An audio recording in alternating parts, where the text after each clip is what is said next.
और वज्र को देख करके समझ गया ये अमोघ शक्ति है। लेकिन इतना बड़ा वज्र लेने के बाद भी इंद्र के हाथ कांप रहे हैं, इतना बलवान है वो वृत्तासुर। लेकिन वो मात्र बलवान नहीं है, भक्त भी है, पुष्टि मार्गी भक्त। इंद्र को कहता है, बोले नन्मैष वज्र तव शकृतिजसा हरिर्दरीते तपसा च तेजितम। हे इंद्र, तुम वज्र चलाओ ना, चलाते क्यों नहीं? मैं जानता हूं कि अमोघ है। तेनैव सज्ज तेनैव शत्रुम जहि विष्णु यंत्रितो। अपने शत्रु को मारो, इसमें तो हरिर दधीचे तपसा तति, इसमें हरि की शक्ति, इसमें दधीची का तप है। और जैसे ही इसने वज्र को मारने के लिए उठाया, उसमें इसको भगवान के दर्शन हो गए। भगवान अपने के भक्तों को दर्शन कहीं भी दे देते। युद्ध के मैदान में भी इंद्र को मात्र वो शस्त्र दिखाई दे रहा है और वृत्तासुर को उसमें परमात्मा दिखाई दे। बहुत सुंदर स्तुति की वृत्तासुर। इतनी सुंदर स्तुति केवल 4 श्लोक में स्तुति की, परंतु अर्थ धर्म काम मोक्ष चतुर्विध पुरुषार्थ सिद्ध करने वाली स्तुति है। अहम हरे तब पादैक मूल दासानुदासो भवितास्मि भूय मन स्मरेता सुपते गुणास्ते गृणीत वाकर्म करोतु काय। हे कृष्ण हे यादव हे सखेति गोविंद दामोदर माधवेति। हे कृष्ण हे यादव हे सखेति गोविंद दामोदर माधवेति। न नाक पृष्ठम न च पारमेष्ठ्यम न सार्वभौमं न रसाधिपत्यम न योग सिद्धि न पुनर्भवं वा समंजसस्त्वा विरहैयाकांक्षी। हे कृष्ण हे यादव हे सखेति गोविंद दामोदर माधवेति।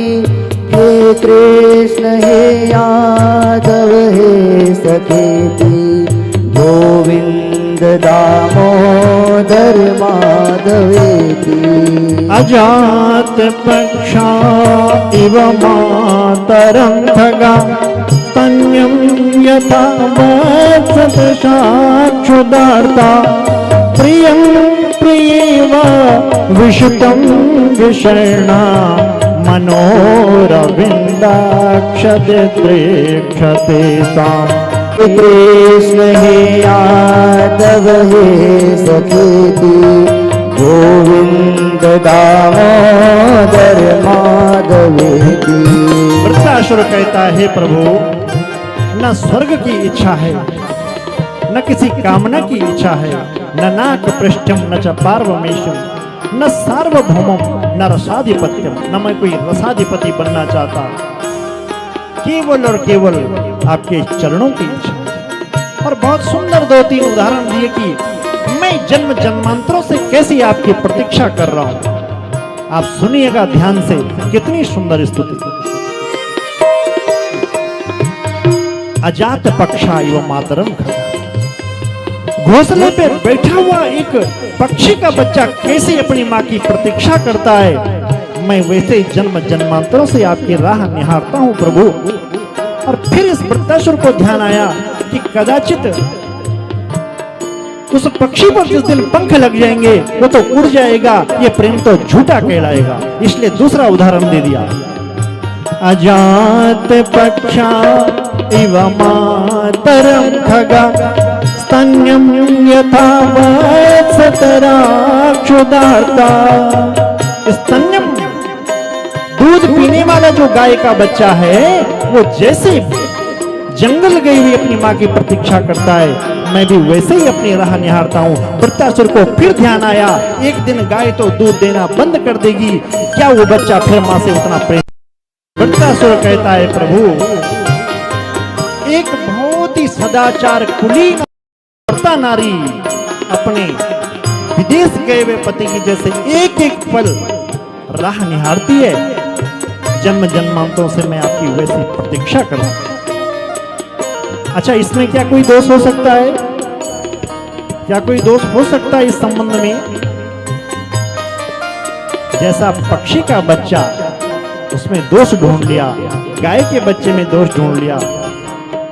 शास्त्र कहते हैं आद्यस्त्यादुदयो तात कथावानूतनम निने प्रियम पत्नीम प्रियम भार्या तांबूलम च दिने दिन। 5 चीजें कभी पुरानी नहीं पड़ती। नंबर 1, सूर्य का उदय होना और नदी का बहना। रोज उदय हो रहा है, किसी को पुराना लगा सूरज की, ये बहुत पुराना हो गया। और कथावा नूतनम दिने, भगवान की कथा कब से सुन रहे हो लेकिन रोज नहीं लगती है। इष्ट मित्रम, कोई बहुत अनुकूल मित्र हो रोज भी आ जाए तो अच्छा लगता है। और प्रिया भार्या, अनुकूल पत्नी हो, पत्नी का संबंध पति के लिए और पति का संबंध पत्नी के लिए, कहां पुराना लगता है? बोले तांबूलम च दिने दिने। और पान गुटखा खाने वालों के लिए ये ऐब। अरे कल भी पान खाया था, कल भी रजनीगंधा खाया था, फिर खा रहा है, पुड़िया मुंह में डाल रहा है। बोलो जय श्री कृष्ण। इसलिए पति पत्नी का संबंध कभी पुराना नहीं हो सकता। पति पत्नी, अनुकूल पति और अनुकूल पत्नी का जो संबंध है वो तो राधा कृष्ण का ही स्वरूप है। इसलिए वृत्तासुर कहता है प्रियम प्रियैव विश्रुतं विष्णा मनोरविन्दाक्षते त्वां। हे कृष्ण हे यादव हे सखेति गोविंद दामोदर माधवेति।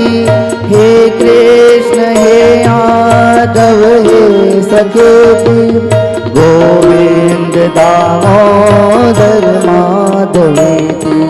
ममोत्तम श्लोक जनेषु सख्यं संसार चक्रे भ्रमता स्वकर्मभिः तन्मायया आत्मजदार गेहेषु आसक्त चित्तस्य ननाथ भूया। हे कृष्ण हे यादव हे सखेति गोविंद दामोदर माधवेति। हे कृष्ण हे यादव हे सखेति गोविंद दामोदर माधवेति। अंत में प्रार्थना करता है प्रभु और कुछ करो या ना करो, ममोत्तम श्लोक जनीषु सख्यम, कम से कम मुझे मिलवा तो दो अपने लोगों से। भगवान के जो प्यारे संत लोग हैं उनसे मेरी सन्निधि हो जाए। ममोत्तम श्लोक जनीषु सख्यम, और उनकी सन्निधि क्यों चाहिए? बोले संसार चक्रे भ्रमत स्वकर्म भी, नहीं तो हम अपने कर्म पास में घूमते ही रह जाएंगे, उनके